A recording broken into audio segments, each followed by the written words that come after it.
Well, look at these folks we just found it. Well, it's not saying over here anything about being live, but over here it is. Let me see. It says something over here. Timmy has written in the chat that he wants a refund. A refund of what? It couldn't be the show because it hasn't even started yet, but good to see you. And we're here with the great Mr. George. Can everybody hear me okay? It appears that we're coming through okay at this point. Stream health, though, doesn't seem great. But we got plenty of things to talk about, and anything you all want to talk about over the next hour, we will dig into. If you have any questions, please ask. Any statements, please ask. And I will pull up Entropy right now as we have Mr. George say hello to everybody. Hello, everybody. How are you? I'm good, thank you. They say back. I can't hear you talk back, chat, but I can feel your sentiments. I can sense them. You can sense cheers. The love. Good evening. I guess it's Super Tuesday. That's what the kids are saying. Oh, it is Super Tuesday, yeah. Come here for the hard-hitting political analysis. No, metapolitics is what we do. Metapolitics. Of course, there is it. Metaphysical Tuesday. Metaphysical Tuesday, that's it. How is everybody doing today? I see Raymond is here. Good to see you. Thank you very much for modding. The great Mrs. Jess Horst. Millstone Zendroffen, hello, dear lady. Apollo, hello to you. Ross Hunter. Greek Tribesman. Well, we got a lot of stuff going on in Greece, like Hamades. Jacob. Zero Talon, great to see you. Pure Nomad, great to see you. Yeah, who else was that? I just saw somebody else's screen. Watch Rider. Hello. How are you doing, brother? So let's see. Is the stream coming through okay for everybody? I'm getting mixed signals from YouTube. If it is, then please say so. Or if it isn't, please say so. Tall Kevin is here. Hello to you. Danny, great to see you, dear lady. Largo, hello. I guess at the end of the show, we'll tell them who's on tap this week. Yes. We'll wait a little bit. Looks like main chat is saying the stream's good. Yes, it does look so over here now as well. I was curious. Kind of a slow start to the health of the stream. Sindravin says all good all the way up where she lives. So that's great news. Well, we have somewhere in Scandinavia. Yes. We have Corona beer sweeping the continents of the world. We have Epstein being outed. Of course, may or may not be true. And surprise. And the NRA endorsing red flag laws. What does this all mean? And something else that, I was warning about this Michelle Malkin person. And I was talking, Jared, I don't know if you were able to catch any of the stream on Sunday or if you are aware. I don't know if I'm aware. You might have to make me aware live. That's what makes these after hours fun. Precisely. Freewheeling. The AFPAC, which has been turned into many other verbiages other than what they intended for those letters. They had this conference. It was supposed to be the counter conference to the CPAC that was going on. And that was this past weekend. Yes. And they had Aunt Sally, hello to you, and Shauna, and Dave, hello. Eternalism, everybody's showing up for the party now. I've been hiding. Yeah, well, I've been at my mountain retreat, so I'm a little out of it, but there's good reason. Well, Patrick spoke, and Scott Greer spoke. Of course, Nick Fuentes. Patrick, we like Patrick. He's been on this show. Yeah, he spoke. Because AIM was there, I guess. Yeah, I guess AIM was there, or many members were there, and of course Michelle Malkin. And I haven't. They got Michelle Malkin to speak at this. Well, this is the thing: is that what's the difference between we always mock the conservatives for the non-white people that are in the audience being at the lectern, and that's what took place at AFPAC. And tell me she was the guest of honor, the keynote speaker. well, I don't know that that's necessarily the case, but she was certainly a highlight based on the applause and everything I heard on the audio. And she called herself mommy to all of the white men that were in the audience there. And that's not weird. Not weird at all. No, that's totally normal. So I just normal, high nobility. Yes, behavior. This is supposed to be white men reclaiming our destiny, and they have this Asian woman at the lectern, and it was so, watching the audio, I really found myself without words, because it was like theater of the absurd, and these things just were two different universes, and to have a bunch of white men ostensibly invigorated, infuriated, animated, galvanized, wanting to reclaim our destiny. And they were wildly cheering for an Asian woman.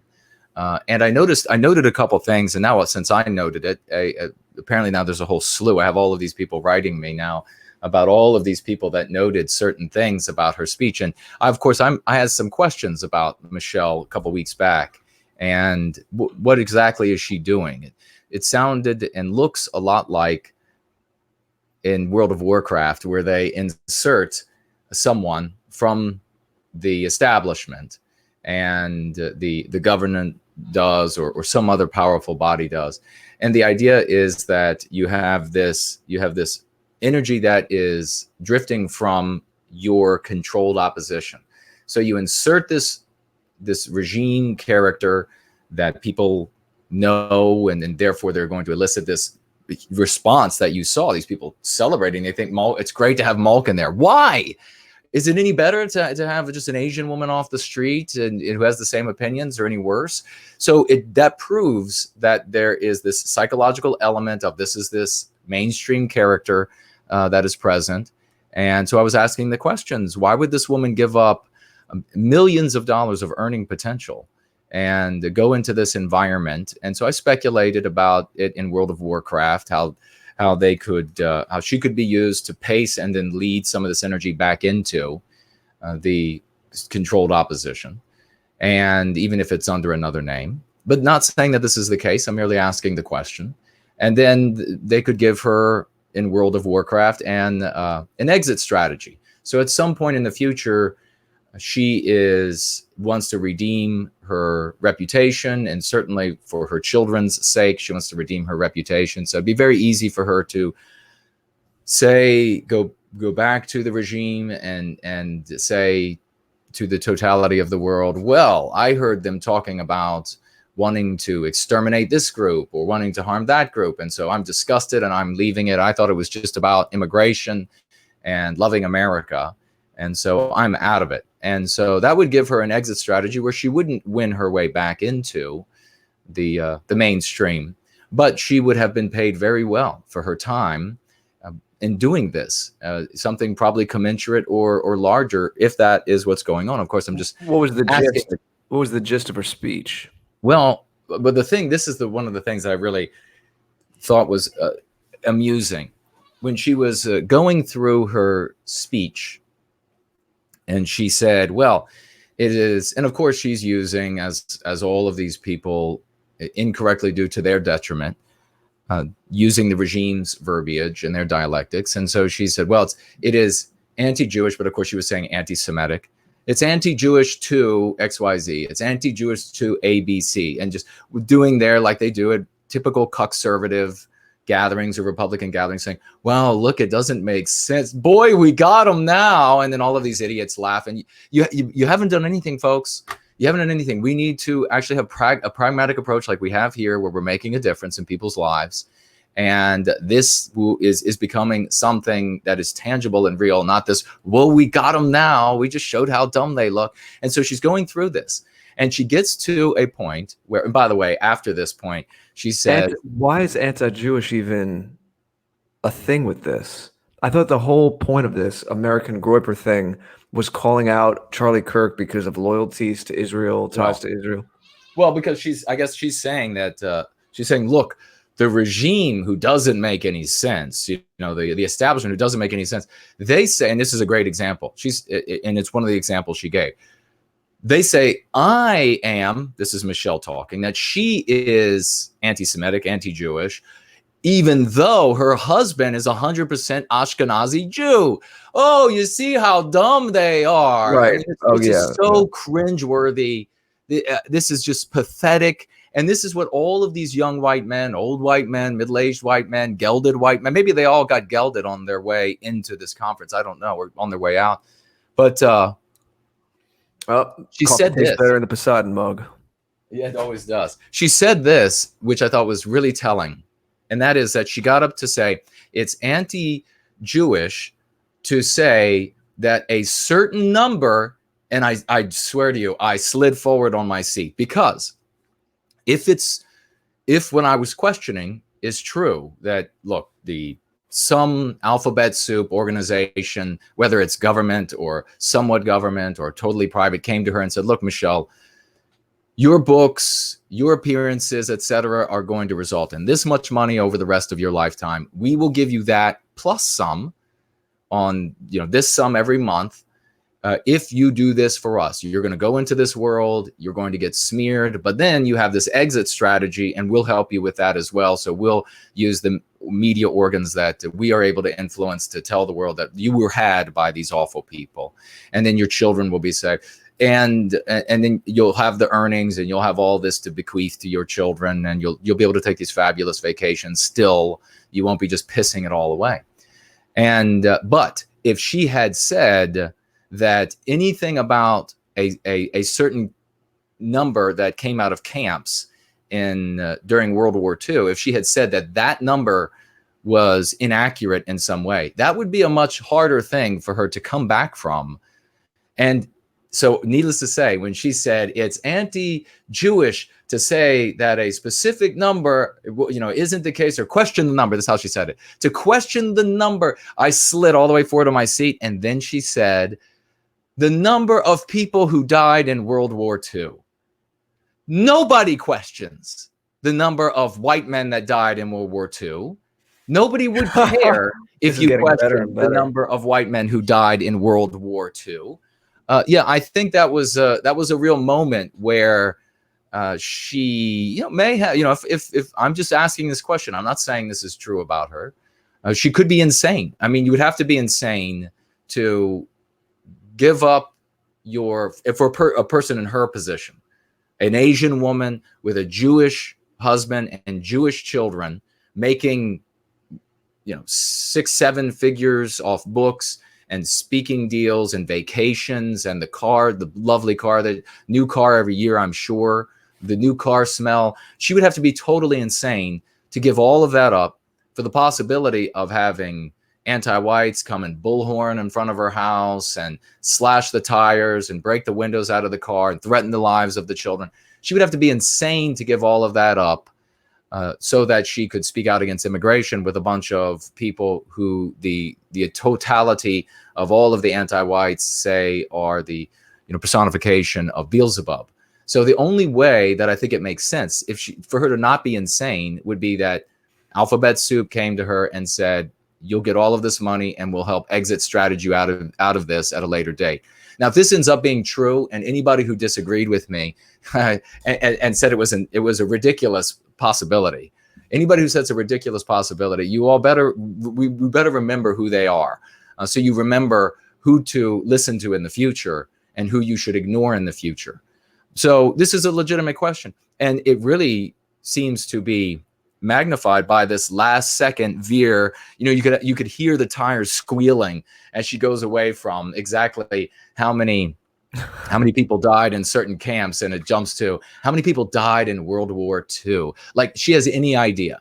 But what I thought was really interesting too was on this website I was looking at, we have here, I guess it's the speech. No, it's an article she wrote after the speech, maybe. This weekend, the inaugural America First Political Action Conference was held in the D.C. area. I was honored to speak alongside Patrick Casey, Scott Greer, and Nick Fuentes. It was hands down, one of the most heartening and fun events at which I've ever spoken. These are serious young men who never take. Now, of course, this is important. She is noting the fact that there must have been either no women or almost no women there. These are serious young men who never take themselves too seriously in their shared mission to end mass migration, restore law and order, and conserve and uphold actual conservative values. Now, I haven't read through the totality. I haven't had time. I really don't care. But that's interesting because she says, is she unaware that these people are fighting for white well-being in one shape or another? I mean, is she unaware? Or I had some people, there are obviously folks out there with very low IQs and, write me and say, no, Jason, look, you don't get it. It's all a big trick.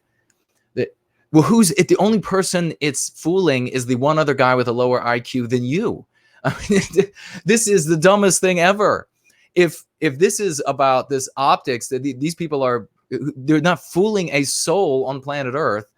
Everybody knows that these folks they care about Western kind. They care about white well-being in one form, shape, or another. And she obviously would be aware of that. And yet here comes this conversation about it's restoring conservative values, actually upholding conservative values. So what does that mean? Yeah, is this nothing to do with white people? And it's an abstraction. We have to stop the damn abstractions. Right, exactly. What a surprise. And if somebody has some more info in the chat about this, or they want to disagree, or they want to give me the insight that it's this great psyop that they're pulling off with now, these people, they're otherwise doing good things. I appreciate everything they've done for white well-being, and I even appreciate what Malkin has done indirectly, inadvertently, for white well-being. I'm still waiting for the moment that she says that this is the white man's country. White people made this country. It was made for them by their ancestors. It is immoral, illegal, unethical to rob them of their destiny. And I'm delighted that white people allow me to live in the country that was founded and created by and maintained by white people. I'm waiting for that to be said rather than just the abstractions of it's a collection of ideas. That'd be a good thing. That'd be a good indicator. Yeah, I'd say so. If she were to suddenly say, yes, white people. And if she has said that somewhere or written that somewhere, do provide it, folks. Don't write me and say, yeah, I know, I thought I heard her say it somewhere year before last, and she was on an interview on a something or other, but I was listening to it third hand from a copied YouTube video that was recorded off another person's phone. I don't write me with that garbage. Either you have the info or you don't. But I mean, it just so strikes me as theater of the absurd. I know Patrick, he's a great guy. I know Scott, great guy. I know I've met Nick, and from what I can tell, great guy. And this is so bizarre. It is bizarro world to have all of these young white men. I mean, could you imagine? It's like, what are we going to see next? Are we going to see another torchlight march, except it's going to be an Asian woman at the front of it? She's going to hold it. They're going to be able to hold up their big Asian. It says Asian across their shield. You can't call us anti-white slurs because we have an Asian woman who agrees with us. And this is identical to the typical conservative beliefs, values, etc., which, by the way, segues beautifully right into the NRA. And the people at CPAC who were, and if you're a member of the NRA, you might want to think about dumping your membership, because NRA supports red flag laws, ladies and gentlemen. And when a reporter at CPAC spoke out about this and demanded to know why the NRA was in support of red flag laws, instead of answering this question, I understand from what I'm reading, this person was forcibly, physically removed from the venue. So the NRA has been trending anti-white for decades now. And you see more and more in their advertisements that they use beautiful white woman. And who are the arms wrapping around her, showing her how to hold that rifle. Nothing other than a black or some other non-white male wrapping his arms Those around. are NRA ads? Yeah, NRA ads. And increasingly we see these non-white spokespeople, and it's the same thing with the NRA as we see with regular conservatives. And it's this, if we put not, and again, this comes from the erroneous understanding of the victimizer's position. So I figured this out. We talk about this week in and week out. How is it that there are still so many millions that continue to incorrectly understand the world and what's happening? You're not legitimized by having a non-white person agree with your views. And the reason why is the non-white person is only special in the anti-white narrative when what they want, what they desire, what they need, etc., inflicts injury on Western kind and Western civilization. The moment that they hold a position that in any way encumbers an anti-white's ability to inflict that harm on Western kind or Western civilization, that non-white person immediately becomes all of the other anti-white slurs. And we see it again and again. And I also want to say thank you, by the way, Jared, to all of these people, wonderful people in our community serving White Wellbeing, because I have had a slew of messages sent in where these folks are, these heroes, these apostles of going free are out in other chats. And they're saying, what are you doing? This content creator isn't talking about XYZ, haven't even mentioned going free. Something's amiss here, and you ought to check this out. So thank you to everybody who is doing that. And we should continue doing that. But here we have the NRA and red flag laws, in case the viewers live or in replay don't know. This is about taking away the right to self-defense. Remember, we're intelligent here. We don't talk about gun rights because guns are inanimate objects, or gun control because your head's up your ass if you're talking about it that way. The red flag laws are about denying the right to self-defense to white people, particularly white males, who care about white well-being. Those who are in any way heretical, they're going to undermine or trouble or make problematic the infliction of harm by anti-whites. And so the NRA is endorsing this. This is in its bulk. Now, of course, there will be cases where there might be a crazy person and they end up getting the firearms out of the house or something like of this nature before the crazy person who should be in an asylum, shouldn't be on the streets, is denied the firearms. And so they can't go on a rampage. But are they going to deny them? We hear all the time, ladies and gentlemen, we hear all the time about when a crazy person uses a gun. But you know what crazy people do and use a lot more often to harm people and a lot more people? They use their teeth, they use their fists, they use hammers, they use crowbars, they use poison in people's foods. Every time that crazy people are using these implements, we're not told about it. So as far as you know, it's not happening. It's not in the anti-white narrative. It's not happening. But that's happening a lot more than crazy people are using a firearm to inflict harm on people. So this is going to be used in its bulk against white people who undermine or in some way trouble the infliction of harm. So once again, here we have a sort of the trifecta between the C-SPAN, the NRA, and these questions about AFPAC, and are they going to continue down this path? And the people are telling me that are writing to me from who are talking to these folks saying, yes, this is the new strategy. They're going to be the new conservatives. Well, that's sad. And that is going to obviously should be obvious, run ashore. What are your thoughts on any of that? I've said this before. It's old, but it's not about conservative. I mean, what gets your heart beating? What gets you up in the morning? I'm a conservative. I'm a conservative. Is that what gets you up in the morning? That's the first thing on your mind.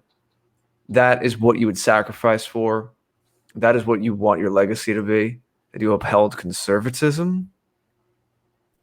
I mean, these things should and could, political orders, economic plans, should only be mentioned as afterthoughts, as supportive beams to what's really going on and what really should be, what really does inspire you to get up in the morning, have vision, dedicate your life to something.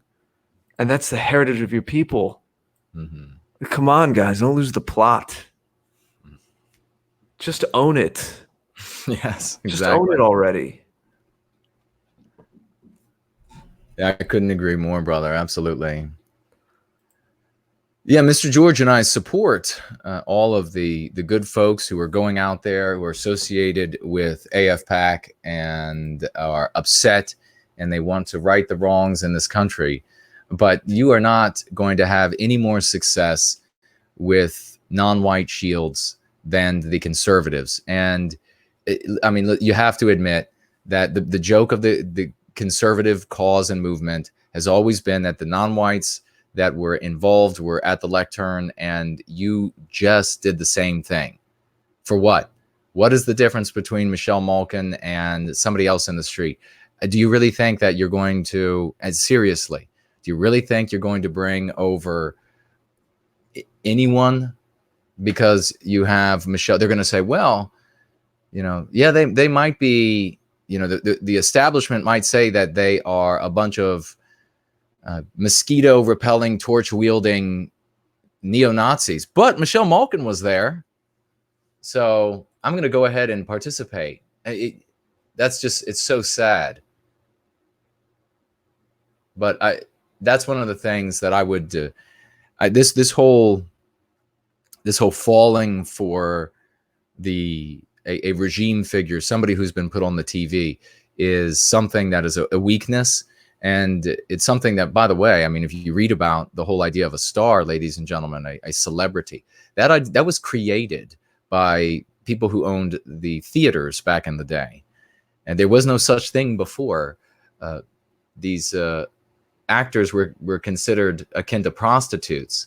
And then they got this grand idea that, hey, we'll just tell the world that this particular person is amazing and that you have to come to our theater because this one particular actor is truly amazing, and it engendered this worshipful nature in the masses.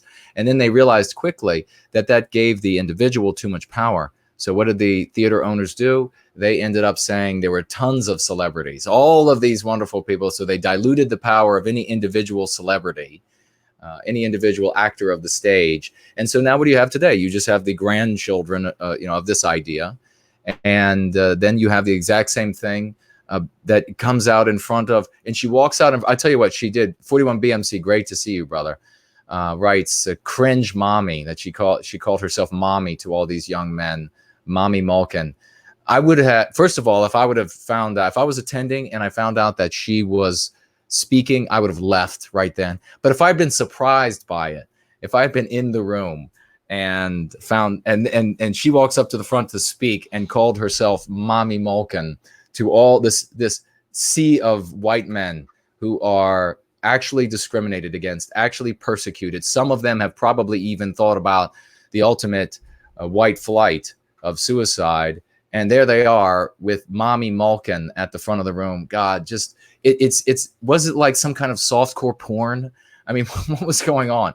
This like sea of white males supposedly there to take back their destiny with mommy Asia at the front of the room. Really just cringy. And for people who are supposed to be so focused on optics, a big surprise. Thought experiment. So you're organizing a conference, okay? And someone who's recently been in the news on Twitter, who is a name from the wider conservative commentariat, reaches out. It's a non-white person, so someone in a similar position as Michelle Malkin, and has been making certain overtures in our direction.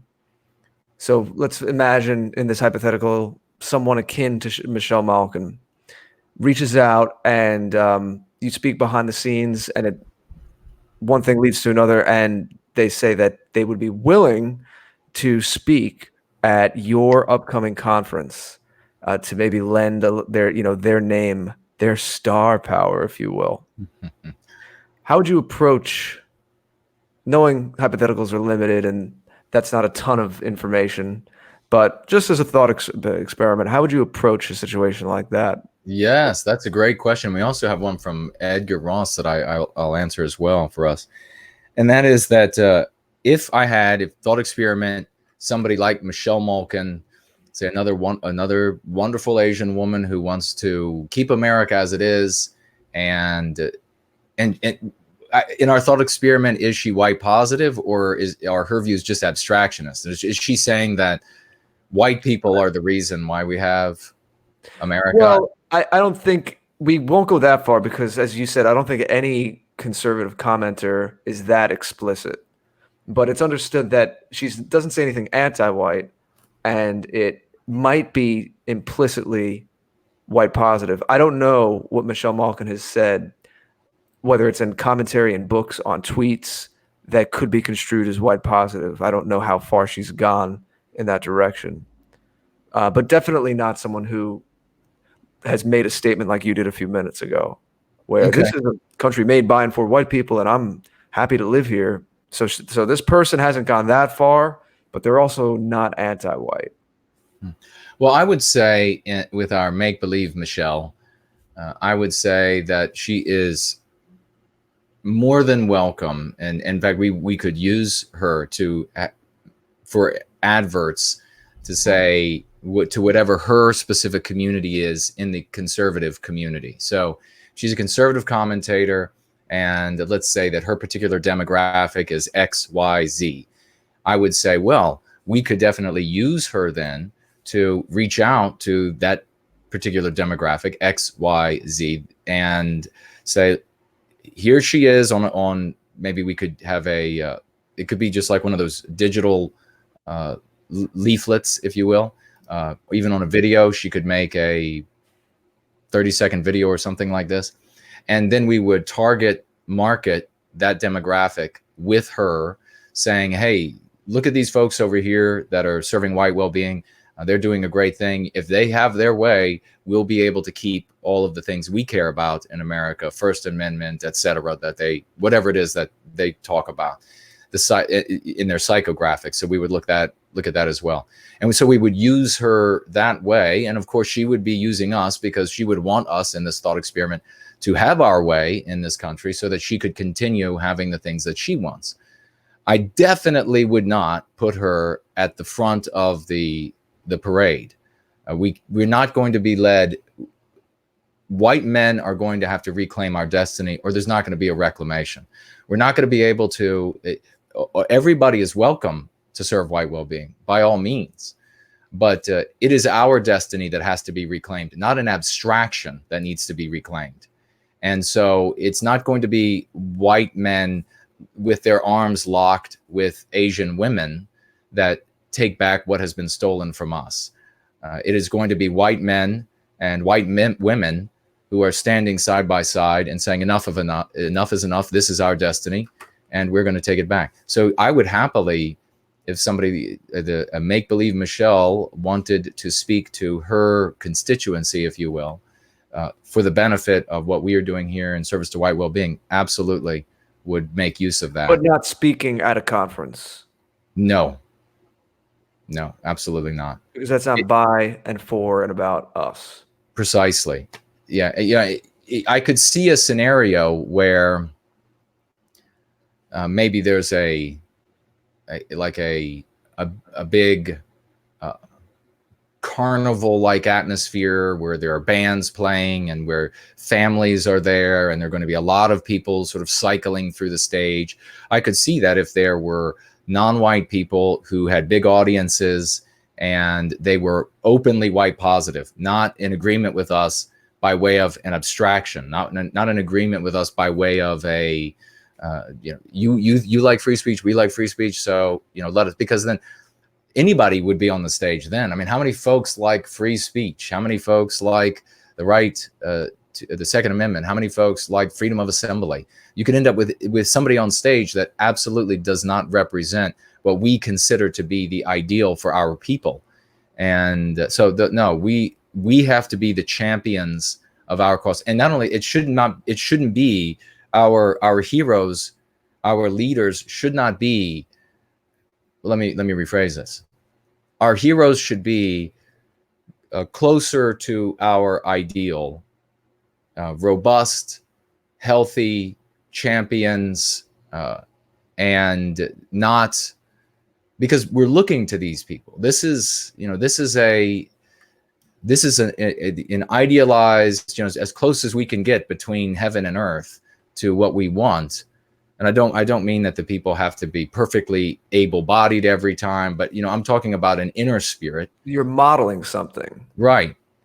And it's this inner spirit, and so just as objectionable as having a non-white woman, however marvelous she is, at the front, leading the show, being the one who's speaking to us and leading us, is also like this childish behavior, the psych nationalism, the everything is a quirky, silly comic strip joke. There's a big difference between that sort of mentality and people who can tell jokes and have a good time, and so everybody knows the difference.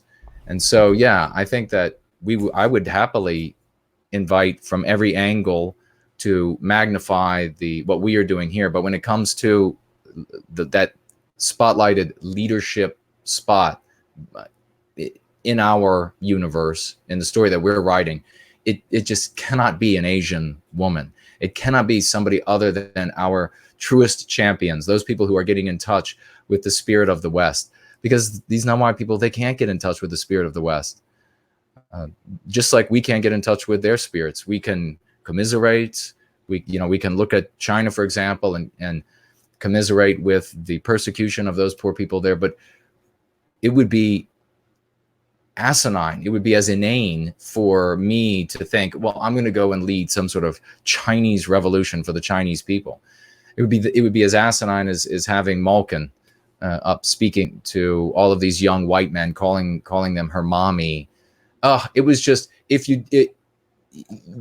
we could put words to this, for some time, but just watch. And in the video you can't see, but just imagine that you can see those 100 white men that are sitting there, and with her at the front, just sad, just cringeworthy, just sad. I actually feel for them. I have no doubt that there were some of them in there, certainly the ones that weren't cheering and when she was, making her points, and when she went to the lectern, and giggling just idiotically when she called herself their mommy. I can imagine there were other white men in there that felt like something was being poisoned. They were getting chemically castrated by being in the room. I don't know. I don't. Yeah, my hypothetical is a little more far-fetched too, because anything that we do would be more explicitly white positive. Yeah, and AIM is, and they're involved in this. So I don't, as you were saying, one can only speculate what the whole dynamic here is. Yeah, AIM absolutely is. Scott Greer. I mean, the audience can say they've read Scott, they've listened to Nick. Do they care about white people, or do they care about just the abstraction of America? Is it something that they? I know what I would conclude about them, but and it's impossible for somebody like, I think it's pretty well known, impossible for somebody like Michelle to be confused about it. So I think that my question about her authenticity got a little bigger with her appearance at not because I'm saying AFPAC is involved in some sort of thing, absolutely not, but her speaking and that last second turn away from the number of those who died in the war versus the number of those who died in certain summer camps or whatever they wanted to talk about. I'm not reflecting on that, not interested. Edgar Ross says here, do you think we have too many drug brains? Is that like drug brains or dumb people, or and that's why your holistic approach is not taking off as fast as we'd like. It takes time to get a handle on it well enough to evoke. I absolutely do, and I'll pass it to Mr. George here. It's a fantastic question, Edgar, and I thank you for it, because I think you're hitting the nail right on the head. That is first of all, there are a lot of people alive today who just wouldn't be if it wasn't for the geniuses in our midst. If you think about nothing else other than the moving of sewage away from large bodies of people, so many, I mean, people who, I don't know the exact percentage, but I'm going to guess, but there are a lot of people alive today who would not be if they had not benefited from our geniuses. Most of them passed now. So we're dealing with an increasingly corrupt and defunct people. That's the reality. That's who we're speaking with. And so certainly those who are in that state, depending upon how mired they are, they might never be able to get it. It might never make any sense to them. And others, yeah, Edgar, it's going to take more time. But another big factor there is not just their genetic potential or whether they've damaged themselves, but the fact that they are deeply infected with mean pathogens. It's hard to even see the world for what it really is. The fact that they're living life by way of the anti-white narrative. So like the fish in the water, doesn't know there's any water there. And so when they're hearing these things for the very first time, and that's why your testimonies, everybody, is so important, because those of you who finally get it and you say, okay, I'm going to actually go use this, and then you mop the floor with the anti-whites, at the Irish Ice, for example, a great example, when you're mopping the floor with these anti-whites around you, when folks hear that you're having that much success, they then think, well, maybe there's something, they can't quite understand it, but maybe there's something there, they'll try it out. And that's really where we have to meet them, is a great many folks where they're not going to be able to get it holistically, like you say, Edgar. And Jared likes to speak to this, and therefore it's the testimonies of all of the successes that's really going to bring them over. But Jared, what do you think about how it's easier to attract, and ultimately this is Edgar's the question, because it's really a great question. It's a lot easier to attract a bunch of dummies. I mean, you could attract thousands and thousands of dummies speaking in the current tongue of the regime, something they recognize, and just being irreverent or silly or juvenile or something of this nature, or even the other direction, attract a bunch of well-read dummies who they just want to hear about, name drops of economists and philosophers and professors and that sort of thing, and not actually accomplish anything. What are your thoughts on that and people's inability to really understand holistically what we're doing here? And that's why this grows slower than some of these other efforts. Very few people are used to a holistic consciousness. Right. It's not a way of thinking, it's a way of being. And everything in our modern world is set to be at odds with that. In general, the average is the average for a reason. But then you have what I just said, exacerbating the current situation. So there's always going to be that dynamic of working things out among people who dedicate themselves to this, and then it trickling down to different levels of awareness, of intelligence. People might just be a personality thing. It's not always a hierarchy, just straight intelligence. I think that people get a little too caught up in the IQ thing, for example. So it's not always this top-down thing, but it may just be different personality types, different ways of thinking. But the net result is you need to have these acolytes and apostles who show that it works, who understand it, and then can digest it and then present it to someone who is more on their wavelength, whatever that looks like, as I was just saying. So it's going to take time, and things that are worthwhile and have legs will take time. So we never really worry about that. Maybe we should. I've never been a wily marketer. I don't know. I just say what's on my mind. I can share my perspective. I understand that it's not always for everybody. I try to remember that we're doing some kind of form of mass communication here, but sometimes I think that I'm better outfitted for speaking to the other influencers, and then they can kind of take it down from there. But then again, every so often there's a certain subject that maybe I'm good at funneling it down or kind of doing the basics on it. Like I'm trying to do that with some of the Red Ice videos. So we all have our ways of doing that, but it is a slow process. There's always ways we can be looking at how we present it. Long form things like streams lend themselves to really like fleshing out the ideas. And that's where Jason's saying like, this is an incubator. So the kinds of people who have the patience and the attention span and the intelligence to listen to long streams, you have to go. That is why we say this is a participatory thing. You go and you take that out into your life, the people you interact with online and in real life. But there's certainly other ways to kind of get these zingers out with shorter videos. Could be in comic things too. Well, I guess maybe I shouldn't shortchange myself too much because the skits too, the few I've done for Philosophicat are another way to kind of like funnel in, compress a lot of our ideas into a different kind of format and make you think about it or see it in a different way. And it's totally different presentation in a comedy skit.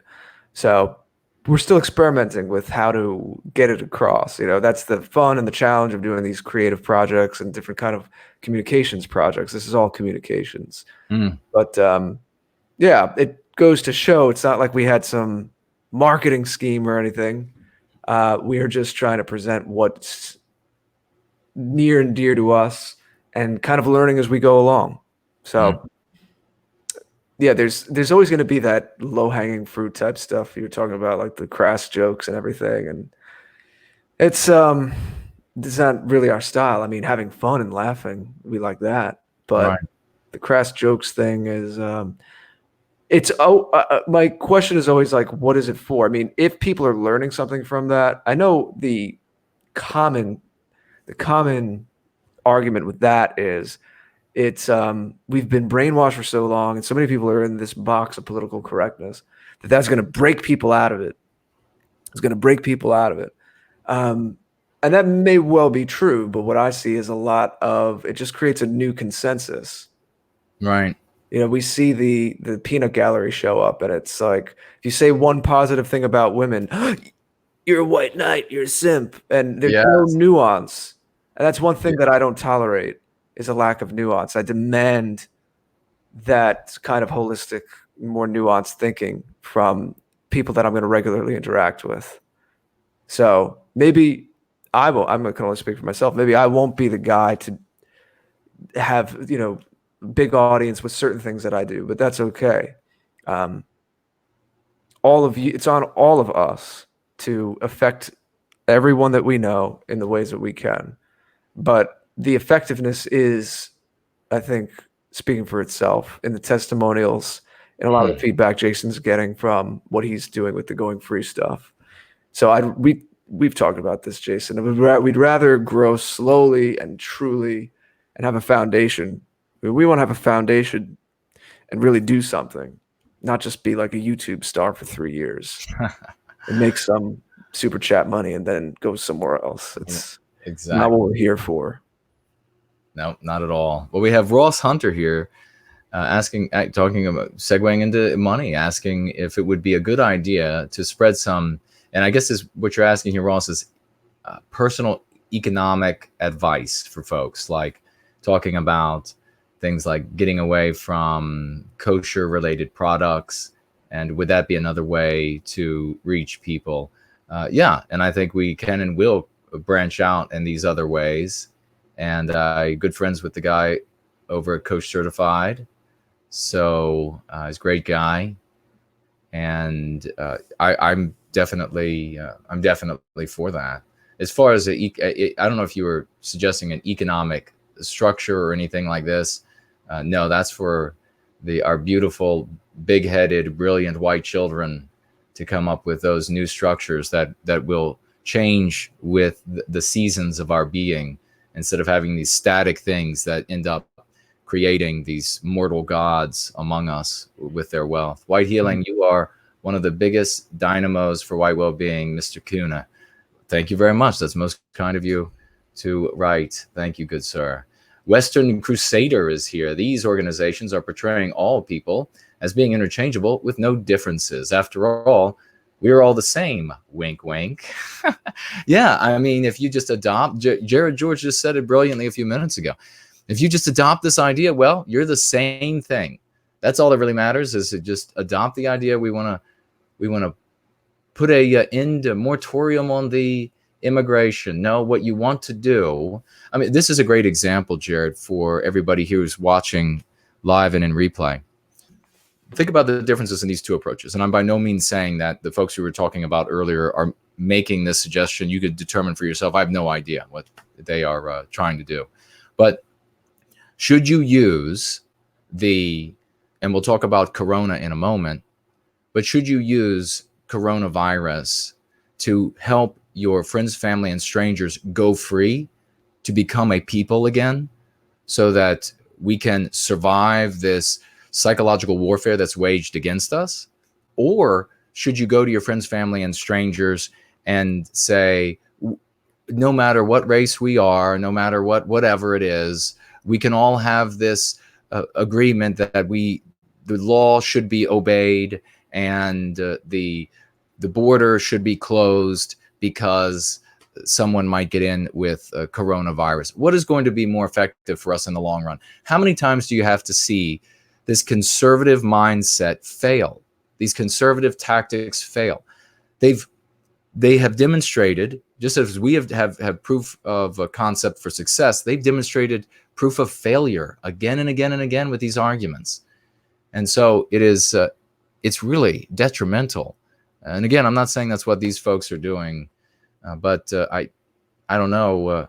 Marsha says hello to the both of us.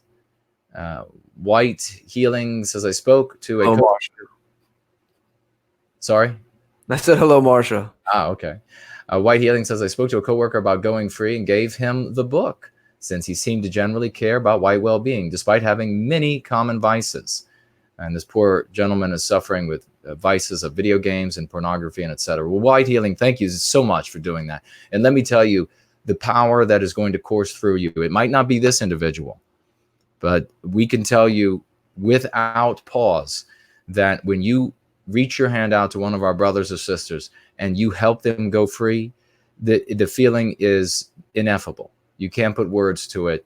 And when you see somebody come out of this anti-white poison that they are in, there's no use in bouncing around like bumper cars inside that barrel of poison, and with conservative terminology or an appeal to conservative ideals or something of this nature. You're still in poison, and it's just going to continue to go bad. So you need to help them come away from that and to heal. So thank you for doing that, though. Amen to you. Let's see. Lisa is here. Great to see you. Mr. Booga, Bigot Smalls, Justin Lee with the best beard in town, Eternalism. I think Carlisle is here as well. I saw the name fly by, or at least I thought I did. I might have been hallucinating. Let's see. Ross Hunter says, I mean more like actionable steps. Yes, very good. For economic, yeah, we will get into that, what people can do, common sense things. And we'll be talking about common sense things again here when it comes to coronavirus. Coconut is here. Great to see you, dear lady. I could not pronounce No White Guilt, your last name, correctly when I met you. Aw, that's okay. You can mispronounce it any way you like. You should have heard, ladies and gentlemen, when I was playing sports, and the worst it ever got was at a football game, and I was in the running back position, and they were handing the ball off to me every other down practically, and I was doing quite well. And the majority of how well I did was owed to the offensive line, and then I did my little part. But the funny thing was, every time I got the ball and I ran, I actually scored 4 touchdowns that game. Every time I ran the football, the announcer said my name differently. I had never heard it said. So I guess he just figured I'm just going to go the gamut with every possible pronunciation on this poor guy. And it's got to be one of them. I'll get it right at least once instead of just picking one wrong pronunciation and sticking with it. But everybody was having a hell of a good time listening. What's he going to say this time? What's he going to say? But my father went over at halftime up to the booth in the stadium and said, "Hey, this is how you pronounce it." So they got it right second half, but first half was a heck of a lot of fun.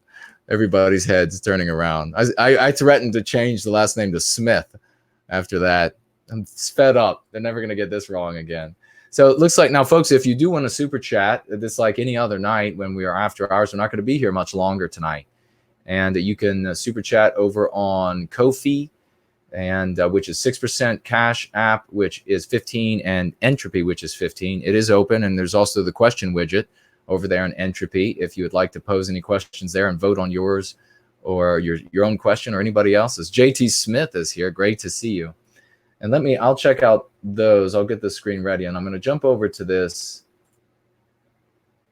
Let's see here. Nope, that's not the proper screen. Where did things go? All right, we'll jump over to this and get it loading. And we'll have a look at this next. Oh, you know what we have to absolutely. Are you all excited about what's going on in Greece?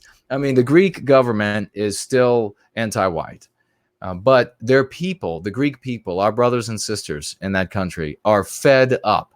And we have these anti-white non-whites that, and of course, none of what I'm about to say is true. You have to call the people at YouTube to find out the truth. So you have all of these stories about in the news about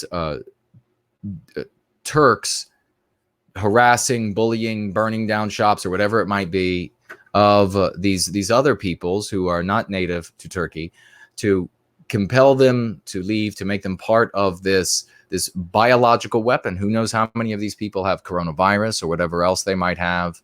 And of course, they're just going to be a burden on Greece, and Greece would want to pass this burden on to the rest of the West.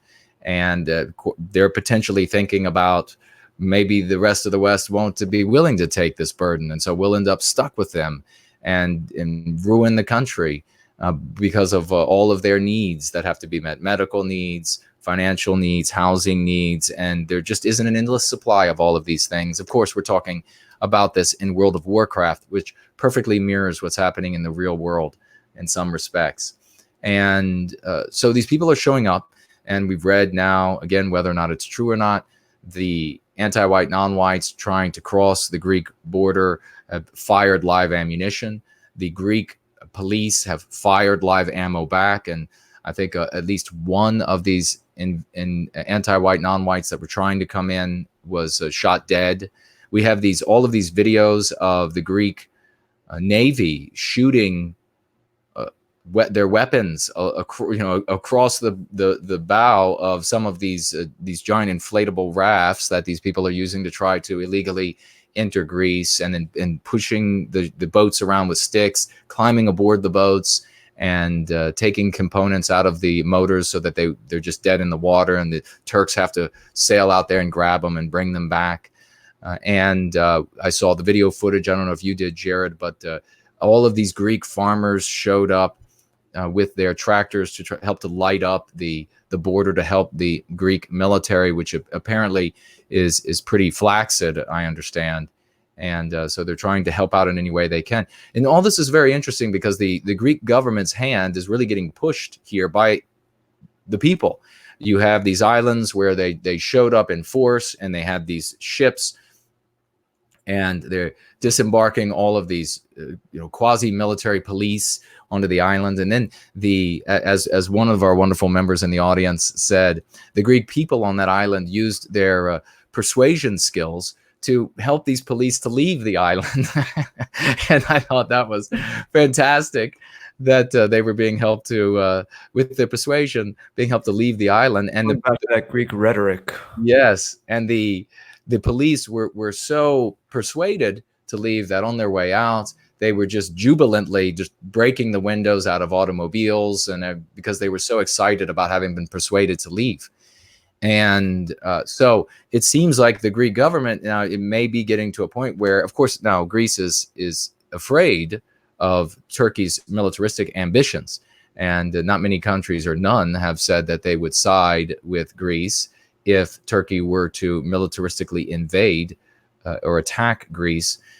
it would not be necessarily in Russia's interest. I mean, it's getting to a geopolitical thing. And of course, we have the tension between Russia and Syria on one side and Turkey on the other. Very interesting, I guess, dichotomy there. But we have here refugees. Of course, they're refugees. And we translate here anti-white, non-whites, militarized as a bioweapon, mass at Greek border as fighting between Turkey and Syria heats up. Greek police and army use tear gas to block mass border crossings after Turkey opens its border and stands kind of at the back of this crowd with like red hot pokers.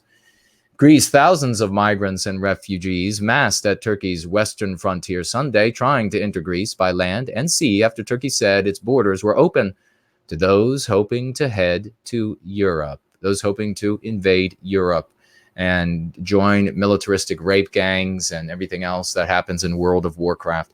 In Syria, Turkish troops shot down 2 Syrian warplanes today after the Syrian military downed a Turkish drone, a major escalation in the direct conflict between Syria and Turkish forces.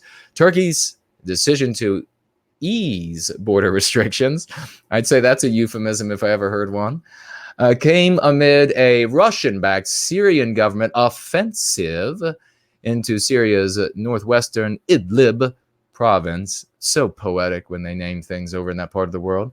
That offensive has killed dozens of Turkish troops and led to a surge of nearly 1 million Syrian civilians fleeing the fighting toward Turkey's sealed border. Turkey backs the Syrian rebels fighting in Idlib. Of course, we know them by a much different name, and those folks are no friends of ours. In fact, I think there was video coming out where some of these people who the rebels, they have these head loppers, these people who, and this is in World of Warcraft, nothing I'm saying is true in the real world. You understand that, everyone. You have to ask YouTube if it's true. You have these people who lop the heads off the infidels, and you either, you're gonna be what we tell you to be. If you're one of these great warriors, rebels in Syria, according to the author, the typist of this article, or your head gets lopped off. Well, the Syrians are catching the head loppers and they're blowing their heads off. They're shooting them right in the head. So that's an interesting change, and I imagine that is very upsetting to Erdogan in Turkey, who, by the way, has declared war, open war with this biological weapon of mass of human flesh, has declared war on Western kind. It's not on the governments that govern us, because they're anti-white as well. It's when that young white girl is being militaristically gang raped, it is in part Erdogan's doing. So the pain and the suffering, the tears and the blood is on that bastard's hands. And so who knows what's going to happen here at the border between Greece and Turkey over the next couple days. But with bullets, lead flying live in each direction, we have things escalating, and we have every reason to believe that Erdogan, if he's willing to send in these people, would send in people with corona or who knows what else. But do you have any thoughts on that, Jared? In the chat, do you have any thoughts? I feel like this has happened before. Didn't this happen before in history? Yeah. Those Greeks, man, don't give them a hard time. Yeah. They're protecting the gates of Europe. All I can think is I want to talk to Poseidon. Well, yes, and I have to get him on, get some news from the ground. Precisely. I told Poseidon that if war broke out, we would definitely come to his aid, because I don't think that Greece would fare well if nobody came to that country's aid against Turkey. They have Turkey's a much larger population, much larger army, many more weapons, and so they have. So who knows? But this is something that is continuing to heat up, and the tensions are ratcheting up. I'm just hoping that we can use it as always, a way to wake more people up, more of our people up. That's precisely it, Jared. You one step ahead. This is exactly what we should be talking about, how we talk about it with our brothers and sisters out there, that this is a declaration of war on Western kind, on our people. Don't talk to your friends and family about this being Greece. Talk about this being all of the white man's homelands. Everything that he builds and has created they're being burned down in Paris. We talked about this news where these wonderful doctors and engineers are setting fires and in Paris, and then when the firefighters show up to put the fires out, they fight the firefighters. Of course, all of these videos have probably been faked. I know Snow. They're just trying to burn out the virus in their wisdom. They probably know some medical tricks we don't. Actually, some of these videos where this is becoming so difficult for these regime reporters and photographers, videographers, and all to put together these anti-white narrative for their bosses on the ground. In Greece, I saw one of these photographers, and he politely had his expensive camera taken from him. He was relieved of it. Those things can be heavy. And then it was to be preserved, it was tossed into the ocean by the Greek people. And they may have also taught him, trained him a little bit in how to take a punch. And that was something that was happening. We also saw some footage where they had the footage of people, some of these anti-white, non-whites landing on beaches, and they had them redo their landings and their cries of joy to come into the evil just white man's world. Why are they crying for joy when all they do is complain? And then other video, again, it's all fake, ladies and gentlemen, it's all fake, where these anti-white, non-whites that are at the border were grabbing their children or people who had children in their midst, and they were setting them in front of, holding them in front of fires that are producing a lot of smoke, make them cry, make them tear, and then running them over to where there were Western news cameras. And that was all faked. Everything I'm telling you right now, it's all happened in World of Warcraft. So it's just, it's getting harder to be on the ground as a reporter and give your bosses evidence for the anti-white narrative. And that's probably a good thing. Yeah, I was at a bit of an IRL the other night, and some of the people I was speaking to were saying that even though they're here in America, what originally woke them up, and I've said many times this was a big thing for me as well, several years ago, one of the linchpins was what started to happen in roughly September of 2015 with the waves coming into Europe. And you say, wait, this is happening everywhere. This narrative is everywhere. You see the same propaganda everywhere across the Western world. We're all nations of immigrants. The Maori are native to New Zealand, even though that they arrived on those islands a few centuries after the Norman invasion of England, the British Isles, which was the last major invasion. I mean, there were small populations that came over, but even though that happened a few centuries after, the Maori are native. But of course, there's this trend. Laura Tyler was talking about, she was going after this. All of these people who think they're so smart, well, how far back do you want to go? Celts, Vikings, it's always been different populations coming in. Well, we know what we get here in America, but you see the propaganda and you see the invasion, what the kind of thing we're talking about in Europe, and you say, okay, this starts at least, even though this is all disgusting and horrible, at least the silver lining is that it forges a Western identity, a European identity, a white identity. And this is big news right now. And this is a big opportunity for us to point to other people in our lives. We are being attacked racially and civilizationally. Do not muddle it. That is what's going on. And that is what this show's plain as day. And that is how we have to respond. Precisely. Very well stated.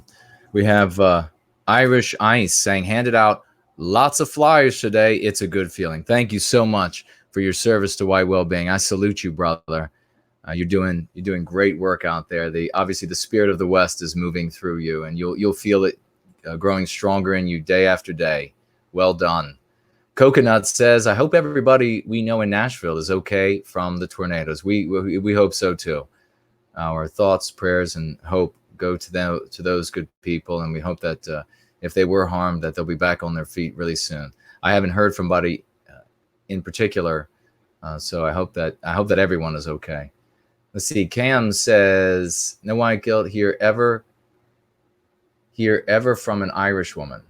No white guilt here ever from an Irish woman. Well, hello. And thank you for being here. Justin Lee says, I figured them to be fake, but Twitter is swamped. It's those videos. Yes, all of these, you see what happens is there's this big anti-Hollywood, and where they make all of these, they make all this footage that show these fake landings, and so it's all lies to make you disbelieve what's happening in the real world, that all of these people, they're just actually doctors and engineers, and when they finally cross the border after coming from ravaged, war-torn lands, every single one of them, not a single criminal or immoral or malefactor among them. They're just all good. And so whenever you see these videos where you see like these different news agencies from around the world, and they're saying, no, do it again, do your landing again, do your cries again, pull the children, show us the crying children again. All of that was faked by Nazis. I mean, it's all pretend. They want to try to lead you down the wrong aisle, down the into lies. And we have Zero Talent over here super chatting $2 on Cash App. Thank you very much, dear friend, or gifting, I should say. Yes, gifting over here on Cash App, and writing, I always use the character limits of this message. And then back with another $2. Thank you so much for that gift as well. For if questioned, Nick identifies as Mexican, abstraction. So you're saying that, oh, I see. You're saying that you have observed Nick identifying as Mexican, I guess, to try to deflect the charge of some anti-white slur. And everybody knows here, and we can say it in a single voice, is that going to work?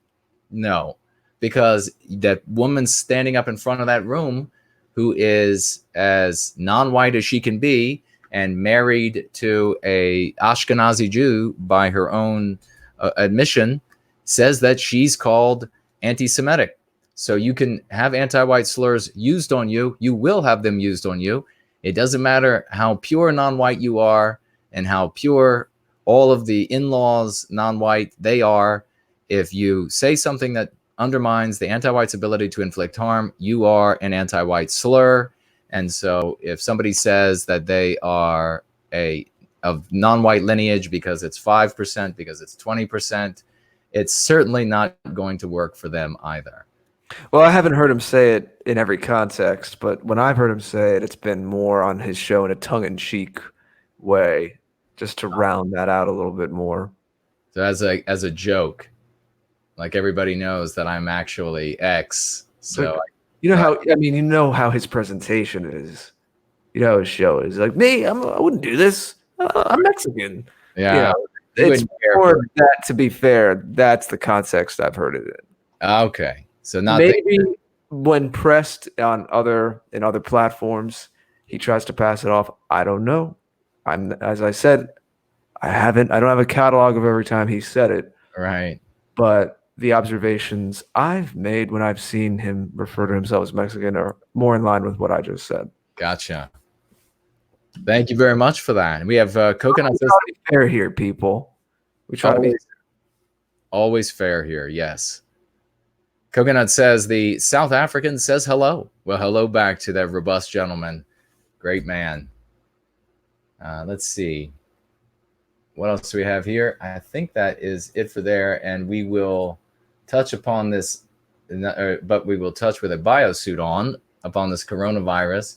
before we check out, and we'll jump on over to entropy because I think we have something from entropy. Let's have a look at what it is here. Oh, we did have, oh, it's going to make me use my phone, the app. I hate when it does this. But we can do that simultaneously, I think. Let's see. And we will jump over here to entropy. And we have Ohesian Outlaw gifting $10 over on entropy. Thank you, dear sir. And writing, evidently, you have to learn a message. You have to leave a message to donate on entropy. So, hello. Well, thank you very much for that hello and the gift of $10 to White Wellbeing, dear friend. A big player, a big participant ever since Ohesian Outlaw showed up. So thank you so much. Tall Kevin over on the question widget. And writing here, Jared, you are interested in music like myself. In the classical music genre of all the classical composers, who do you feel most embodies the spirit of Western kind? Now, that's a big and difficult question, but we're going to let Jared try to handle that one. That's not a softball. That's a 102-mile-an-hour fastball. This is not a cop-out, but there's not one composer that best represents the spirit of the West. The spirit of the West was moving in all of them. Yes, that's without question. Because the spirit of the West wasn't impeded in the way it is now. There wasn't the psychological warfare that there is now. So you're hearing, using the instrumentation and the trends of their day, of course, through that lens, you're hearing the instincts of our people, different hues as well. You know, Debussy in France in the 1800s is going to be different than Beethoven in Germany a century or more before that, right? But both are still expressing the particular spirits of their people as well, because we always are quick to point out, I mean, there's an umbrella term, but really there's white peoples, plural, and we celebrate those as well. But I refuse, there's no way I can answer that. I mean, I can tell you certain ones that mean something to me, but no, I think that was the answer. I think what you gave was perfect. You know, is that Germanic kind of outward looking and seriousness, but looking for the big picture. You hear it in his music, but that's so many. Yeah, they really are. I think the best answer there was that the spirit of the West was moving through them. And think about it was because it was unimpeded. Think about these moments in history, ladies and gentlemen, when we have seen this extraordinary accomplishments of our people. And that's not because those are freak accidents. That's because of exactly what we're talking about here. That same glory and greatness pumps through our veins. We have to just unleash it. We have to learn, identify, and correct, and then inoculate so that we can move through and our lives through this wretched society and grow stronger as we go, tapping into greater and greater abilities that are there for us, genuinely there for us. You know, there isn't something, we're not talking about something that exists like where these loony people are talking about something in the ether or something that you can somehow, I don't know, wet your finger and touch the air and somehow it's an antenna and you suddenly start tapping. And no, this is inside of you now.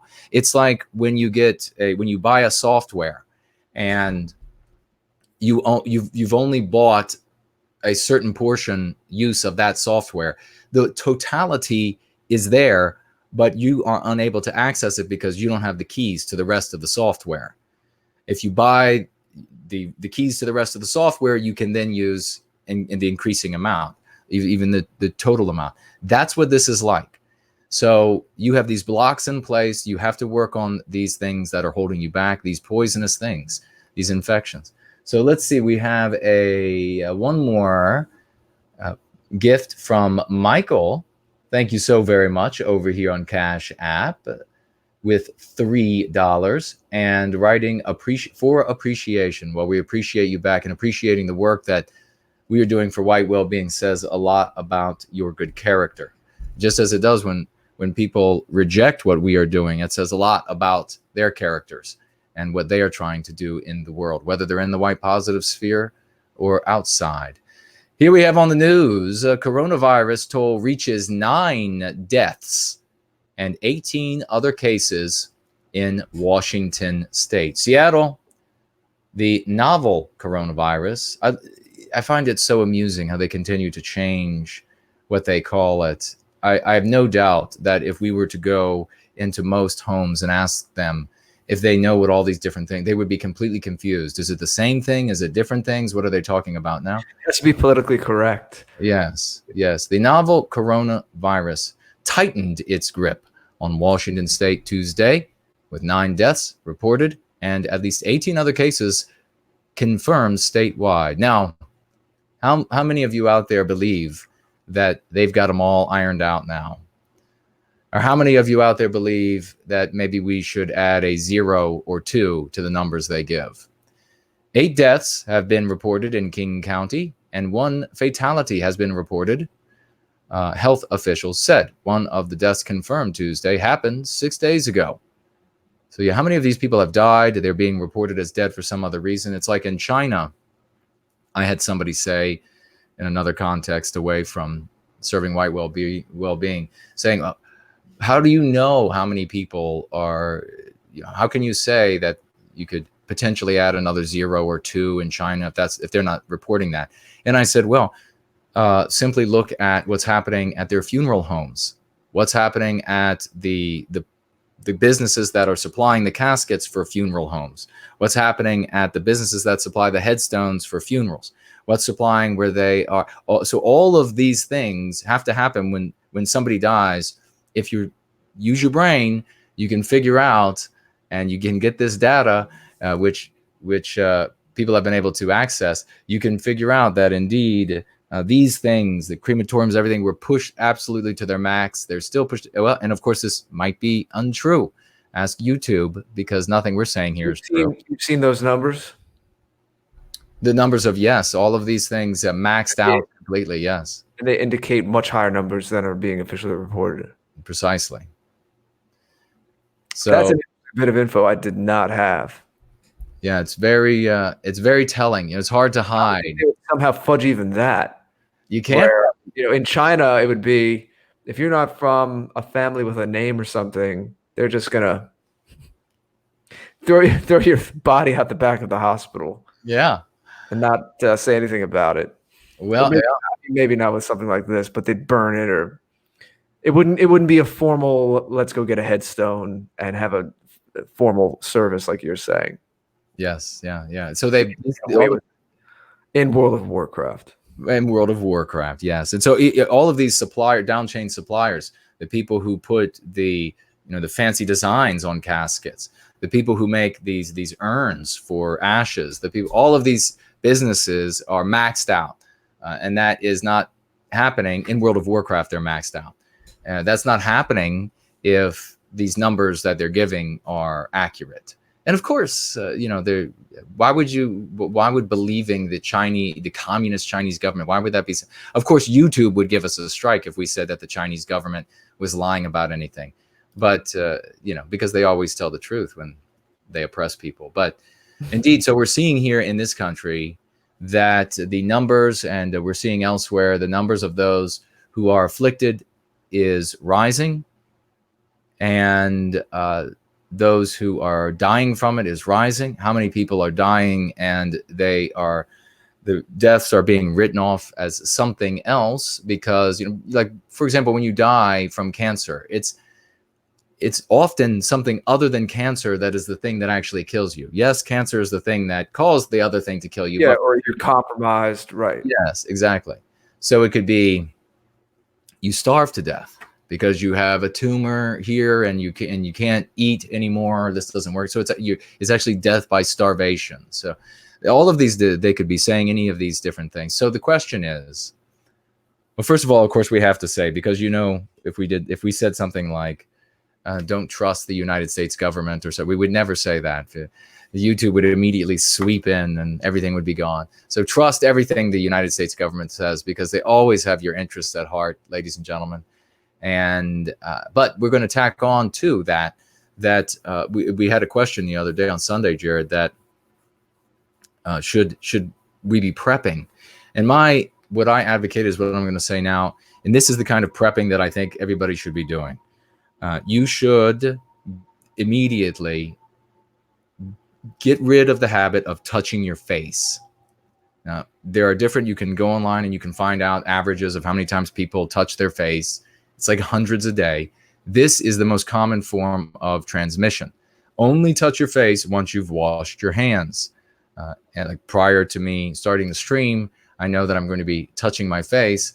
So I have been washing my hands. And the way that I cured myself in one day of touching my face was that I put on a pair of gloves I use to clean those tools of self-defense. And if you have a pair of gloves on, it could be like dish gloves or something like that. Every time your hand goes to your face, you're going to immediately know that, say if you have like yellow dish gloves, it's coming up to your face, you're going to immediately know. And it might take you longer or shorter to begin to break the habit. But this is really where the transmission takes place. The viruses they land on surfaces. So when somebody coughs or sneezes, you are more likely, at least this is what the doctors in the establishment media were saying. This is not no white guilt saying this. So definitely ask YouTube and ask your doctor. But you're far more likely to have that cough or sneeze cause the virus to land on a surface and then sit there, depending on the environment and depending on the virus, for a period of time. It's not going to be seconds. I remember when I first learned that they can, depending on the virus and the environment, it can live there for a long time. And then you're going to come along and you're going to touch the virus, and then you're going to get an itch up by your eye. You're going to get an itch under your nose. You're going to touch around your mouth. You're going to grab your food, and it's going to go into your food. Then it's going to go into your mouth. This is how the viruses are most often delivered. It's not going to be most often delivered in, according to the doctors again, that the person is going to cough or sneeze, and it's going to go right from their mouth into yours, and that's how you catch it. Now, if you are going to be stuck in a capsule, airplane or automobile, or you're at any environment where you might be around somebody and they start coughing and they're sneezing, it would be probably a good idea to have a mask on you, to put that mask on. And you don't have to wear masks all day long, but if you have to be near somebody and they suddenly start coughing or sneezing, put the mask on. It's going to provide whatever protection it can provide, depending upon whatever type of mask it is. And of course, don't be afraid to tell the person to cover their cough or sneeze. And if you are embarrassed, I know there are a lot of people will be embarrassed to do that, you can just say to the person, hey, you have a weak immune system, so please cough into your sleeve, cough into your elbow, sneeze into your elbow. Don't just shoot out into the space where everybody is moving around. So those are two really big things. The third thing is hand sanitizer, these alcohol products and the like. Don't rely on that. Don't think I'm going to splash it on my hands. This is according to the doctors again, and that's going to be all there is to it. But use the hand sanitizer, and then the doctors are recommending to wash your hands with soap. If you're going to touch your face, say you get that hair in your mouth and you want to reach in there in your tongue and pull that out because it drives you crazy, or that tiny little microscopic hair that feels like it's concertina, wire in your eye, barbed wire in your eye, and it's ripping your eye out. For some reason, it feels like that. I don't know. But you want to get at it. No, first you got to go to the sink. You could use the hand sanitizer. You got to use the soap, use the water. They recommend singing the ABCs or singing happy birthday so that you're washing your hands long enough. Then go to work on your face, or then eat your food or something after that. Those are the best things you can do. These ideas that I've seen some people circulating that prepare for 3 months to 6 months or something of living without electricity, you're going to be wasting your money. If it gets that bad, there is something else you need, because this civilization is going to crumble all around you. You're not going to be able to maintain a happy little, well, we've got some We've got a generator that's going to last we got enough fuel for 6 months. And then we got these wonderful, $10,000 a panel solar panel, $20,000 a panel solar panels. And we're going to have all this electricity. First of all of that stuff's going to be breaking down. But secondly, if it's going to be 3-6 months, gangs are going to be showing up at your house to come get what you have. So you're going to need something very different. To deal with that scenario. We're not going to talk about that on YouTube. But what we can talk about are these little things that can keep you far more safe from the average flu or the cold or something like this that you could get. And being healthy is better than being sick. But it may prevent you from getting this rapidly spreading coronavirus. Jared, did you have any thoughts on that? Well, this is why you should be keeping healthy for years and have that be a lifestyle, because you're not going to change habits and have your body change and detox in 4 days if you've had bad habits and you haven't been taking care of yourself. So it's a reminder why we talk about all the things that we talk about. Now, I don't know all the science of it. I've heard the perspective that a lot of the soaps and alcohol rubs are antimicrobial or antibacterial, and that this is a virus, which is technically not even a living thing. And all it does is it's RNA strands, like rogue RNA strands that screw up your RNA and have your body start doing weird things. So I know there's a school of thought out there that says it's always a good idea to wash your hands. I'm not saying not to, but is that some people are being overly reliant on antibacterial type products, whereas this is a virus. Technically, it's different. So I've heard that perspective as well. Yeah, you have to get it off of if you end up picking it up, you have to make sure you get it off of your hands, ladies and gentlemen. We have Angharad Celtic is here and has a unpleasant opinion about the CDC. Yeah, they definitely get some things wrong. Justin Lee says cancer drugs kill people. Yeah, they do. They ruin people's lives as much as that disease, regrettably. Danny says smart. Thanks, Jason. Well, you're welcome. Zed Dez is here. Hello to you. Tall Kevin said over here on entropy to you, Jared, and I am just as happy as he and everybody else. And he writes here, I understand what you mean, Jared. Those watching are glad you did not just say Wagner. Yes, certainly he was one of the amazing. He'd be a good choice, and our own Justin Lee is a big fan, as he said in the chat. Yes, absolutely. A fantastic composer. Let me see what you all, if you have anything else here. We have Dave the Impaler is recommending plenty of sleep. That I need more of, my friend.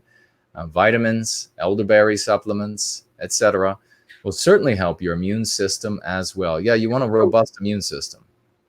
So I have a quick question, because a lot of times you see people in our circles, because our circles, of course, have some overlap with other circles that kind of look at alternative news, alternative ways of viewing the world, and are very critical of mainstream news in general and mainstream perspectives. So a lot of times in these kinds of circles that question mainstream news, you see people say things like these diseases, these outbreaks are being exaggerated to scare people. So it's interesting to hear, and I haven't heard all of your solo streams going free streams. I know you've addressed this, how your perspective is that if anything, it's being underreported and that this really is something serious going on. Someone in the chat actually just, and this is what spurns on my question, brought up martial law. And now I don't want to go too off the rails, and we need to wrap this up tonight fairly soon. But it is interesting to consider if this is some kind of pandemic and the powers that be want to do some kind of dress rehearsal for martial law. I could hear echoes of Eke Lux. I think he would have something to say about this. I wonder what our friend Eke Lux would say about this. Is that something we should be concerned about? That they may make moves towards some kind of medical martial law? Well, it's Tom Kaczynski was on the Political Cesspool with James Edwards and Keith Alexander, and he made some pretty wild predictions. He predicted that by the end of this month, both parties, I think he said the Democrats would be yelling louder even than the Republicans to close the border with Mexico because of Corona. He predicted, I think he said cities on the West Coast are going to be quarantined, whole cities. We'll just have to wait and see. I don't know. I think that when something like this happens, you know that the government is going to be interested in saying nothing to see here and undercutting the numbers. And I asked on Sunday's show, could there even be a deadlier twin of coronavirus? So are they shutting everything down, whereas we see that some people are recovering from many people are recovering from coronavirus, even if many are dying. So is there something else out there that kills 100% of the time or 90% of the time? And that's why there is this robust response. We're talking about many trillions of dollars lost across the world economically, shutting down these industries, shutting down events, shutting down the sporting. I mean, there has to be a legitimate fear there about something. And of course, if it's a big just show that there's nothing really to be concerned about, then I would have to hear the arguments behind what powers and what is missing already from those who are in power, from their levers of power that they want to pick up with this sort of a fraudulent event. So I don't see that they lack any power. The only thing that they have opposed to them are all of these millions and millions of white normal folks out there who believe this history that they're taught, that First Amendment exists and right to due process in all of our countries and all of this. And that's why they continue to propagandize them. Are you going to try to is somebody going to try to make the argument that they're going to try to funnel everybody into stadiums? And then, I don't know. I mean, it starts to get a little bit wild there, but I think the possibility here. The population used to more strict social controls. Well, they wouldn't need to do that in China, would they? Sorry. They wouldn't need to do that in China because they already have the strictest of social controls. No, I mean in the West, of course, though, now that it's spreading. Right. It is interesting. It is an interesting convergence with what's going on in Greece and the wider conversation, even if that wasn't happening right now, about borders and about globalism and about everything spreading around, literally. Yeah. Living in this global village. You know, historians will look back at this opening of 2020, and this is one of the big picture stories, right? That you have this outbreak of this virus amidst this era where there was heated political debate about movements of people, mass movements of people, borders, sovereignties of nations. It is a very interesting convergence of two phenomena, isn't it? Mm. It really is.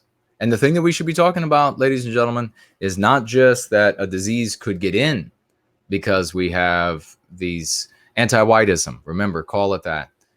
Because we have anti-whiteism. And anti-whiteism pulls down the borders to Western nations while leaving the borders of other nations intact.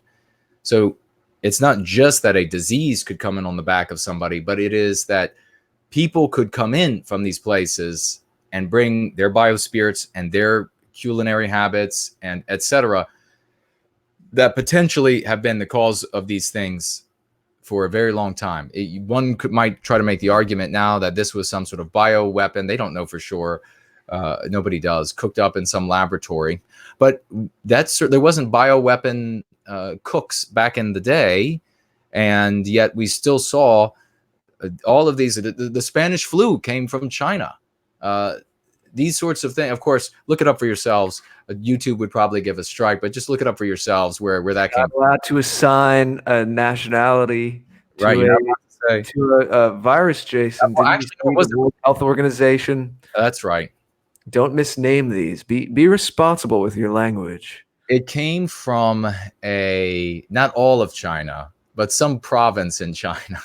You're not So, allowed to say that. You can't call it Wuhan virus or anything of the sort. oh yeah, you can't call it you can't call it after this. Now I guarantee you though, if it came out of Northern Virginia, they would call it the Northern Virginia virus and that'd be fine. The Berlin virus. Yes, if it was from a white area where white people started or founded the area, you're right about that. Cornwall virus. Here's another bit of advice. Get sleep. Yes. Yeah, we have that. And we have Timmy asking here, do you have a platform where chat can be free? Well, you're on. It is free. It is free. Where you're chatting right now is where you wrote that. That's free. And Entropy, which is embedded in on our site on the afterparty.tv, on the show info /watch when live page. That is another way to chat. Yeah, precisely. Greek Tribesman says the Greeks are fighting anti-whiteism. Ross Hunter, I think this is just a repeat of every other disease scare that they do every few years. Yes, it could affect the economy, but it's more likely distraction, as they often do. Thank you for adding your. Oh, and speak of the devil, Eke Lux is in the chat. Hello, good sir. I don't know if you heard me mention you a few minutes ago. And I just hello to you. And the great Eminent Rain is here as well. Angharad Celtic says, do not have anything to do with the CDC. Do not contact or deal with them. If CDC officials get a hold of you, you are under their complete control. You lose all legal rights. Well, we will stay very clear. Sorry, I missed that. If what gets a hold of you? CDC, Centers for Disease Control. Yeah, how would you be signing over legal rights to them? I guess what she's saying is if they think you have corona, that would be one reason for them to show up and take all of your rights away, put you into a pen somewhere. You need to be observed. I'm feeling fine, better than ever. Yeah, as the sweat's like running down. So robust. So healthy. If you are in a hospital or quarantine center via CDC and they decide to give you an experimental drug treatment, you cannot refuse. If the drug kills you, they will blame the virus. She adds that on that. That's pretty scary. In World of Warcraft. And all of it's in World of Warcraft. Even the game that is. It is a massive game. Even where Spanish flu came from. It was Spanish flu World of Warcraft. And it was a particular edition. Expansion pack. Yeah, and it actually, even though it came from the what area on the game that's called China, it was put there and then brought out by evil white people. So just know that at YouTube, that's where it came from. Irish Ice, and we're going to be wrapping up now, and we'll get Jared's final thoughts. Gifting $3 over here on Ko-fi. Thank you, dear friend. There's no better feeling than serving White Wellbeing. The anti-whites might as well give up and go home. They can't stop the spirit of the West. It's only a matter of time until we fully recapture our destiny. This I know. Kip. Amen, brother. That is fantastic. Thank you. What a great testimony that is. Yes, indeed. Well said. You're going to be helping people out when they see that sort of thing. Jared, what are your final thoughts on tonight? And when are we going to be having tap, and who are we going to be tapping into? Well, my final thoughts are get sleep. Get some sleep, Jason. Yes. This is a marathon, not a sprint. I know how you are. Indeed. So get some sleep. Be good to yourself. Well, we have a first-time tap guest. She's been on Power before, but never tap. She hasn't gotten the tap treatment. We're going to be getting to know a woman a little bit better, getting into her story, fascinating, including the fact that she was a police officer in Britain for, I think, about 10 years. And that would be Dion from Secret Sources, of course. She will be our guest on tap this Thursday at 4 Eastern, 9 UK. So please do share that around. Once you see us start to promote the show tomorrow, share it around. Please show up live if you can. Support the show. Try to watch it on the Tap TV site, theafterparty.tv, of course. You can watch one live, and it's a catalog for all of these communications projects we're doing. And, of course, from our community. We just had a Traversing the Divide, his new track. Jason did the White Wellbeing community vid premiere on his channel here on No White Guilt, if you're watching on YouTube. And then that was immediately put on the site on the afterparty.tv. See how that works? So it's not just us. We're also sharing all this great work and creativity and communications from all of you as we are all in this together. And there's nowhere else I'd rather be. So it was fun checking in with everyone tonight, saying hello, laid back after hours. And I don't think I'm missing anything, Jason. I don't know. Let me know if I am, but I'll hand it to you to take us out. Well, thank you, good sir. And very well said. That's going to be a great time on tap, ladies and gentlemen. Make sure you don't miss that. She is an amazing lady. Everybody loves her. And I will be with Mark Collett tomorrow on PWR, the normal time. And as we say goodbye, I see that Marsha writes here, can we have more dancing? Not tonight, but maybe. Thank you for asking. Maybe at some point in the future, but it's been a grand time with all of you again. And we'll see you, Jared and I will both see you on Thursday. So bye-bye.